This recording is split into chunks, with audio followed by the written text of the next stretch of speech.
先生方と皆さんこんにちは。はじめまして。私はシーマと申します。スラバヤ国立大学の2021クラスです。学生番号は013です。今回私は日本検証の例式を紹介します。どうぞ見てください。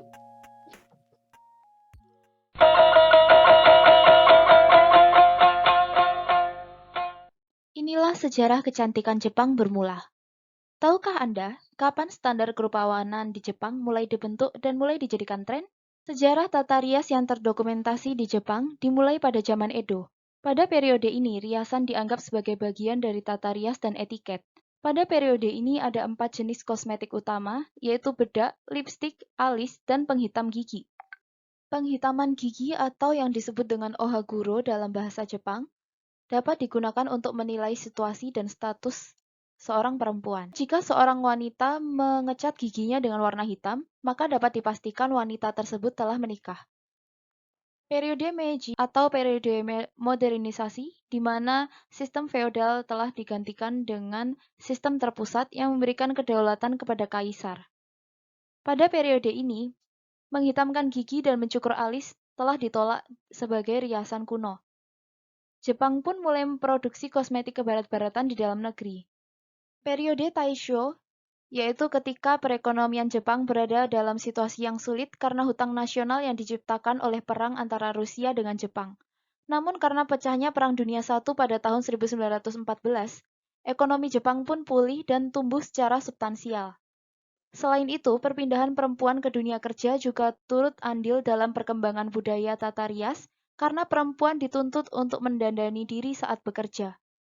Periode Showa, tahun 1926 sampai tahun 1944.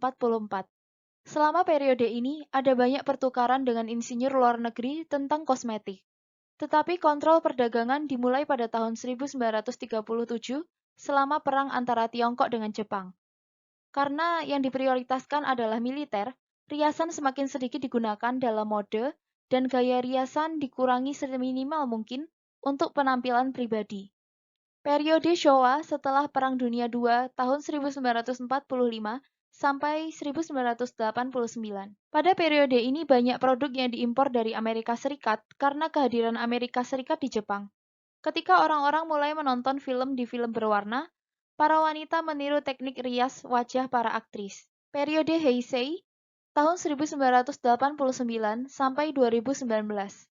Pada periode ini, wanita-wanita terpesona oleh aktris dalam film dan drama dan berusaha semirip mungkin dengan mereka. Dengan kata lain, tren periode ini diciptakan oleh aktris populer.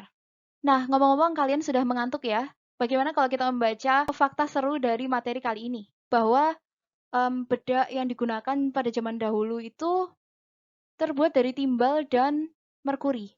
Nah, kita juga tahu kan di 2021 ini juga banyak kosmetik yang terbuat dari merkuri di Indonesia, tapi sudah diblokir oleh BPOM tentunya. Ternyata para peneliti telah menemukan anak-anak dari kelas samurai menderita keracunan timbal yang sangat parah. Penyebabnya adalah kosmetik yang digunakan oleh ibu-ibu mereka pada zaman itu. Keracunan ini membuat mereka dibesarkan dalam keadaan cacat fisik, bahkan menderita kemunduran mental. Nah, lebih baik kita sehat saja daripada cantik tapi terkena gangguan kesehatan. Sekian dari saya, kiranya materi ini dapat menjadi manfaat bagi kita semua. 見てくれてありがとうございました。じゃあ、またね